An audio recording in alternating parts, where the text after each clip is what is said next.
অনলাইনের মাধ্যমে আপনাদের ফেসবুকের মাধ্যমে একটা খবর পেয়েছিলাম যে এই কেন্দ্রে কোনো একটি দলের প্রার্থীকে মানে পোলিং এজেন্টকে 3 ঘন্টা পর ঢুকতে দেওয়া হয়েছে।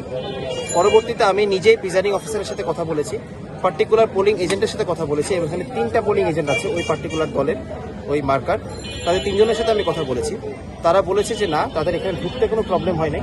প্রবলেম বলতে তারা যখন ফার্স্টে এসেছিল 7:30টার দিকে, তখন এখানকে দায়িত্বপ্রাপ্ত যারা ছিলেন তারা তাকে প্রশ্ন করেছেন যে আপনারা কারা। এছাড়া তারা 7:30টার মধ্যেই ভোট কেন্দ্রে উপস্থিত ছিলেন, 7:30টার মধ্যেই তারা ভোট কেন্দ্রে উপস্থিত ছিলেন এবং তারা যে 3 ঘন্টা লেট করে ঢুকেছে এই তথ্যটা ভুল।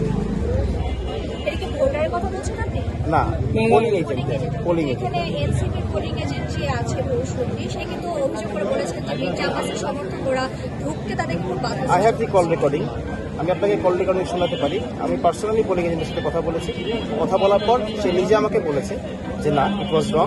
7:30টার দিকে শুধুমাত্র কিছু মহিলা কর্মীরা ছিলেন এখানে উক্ত দলের, তারা তাকে প্রশ্ন করেছে আপনি কারা, মানে প্রশ্নবিদ্ধ করেছে, এতটুকু।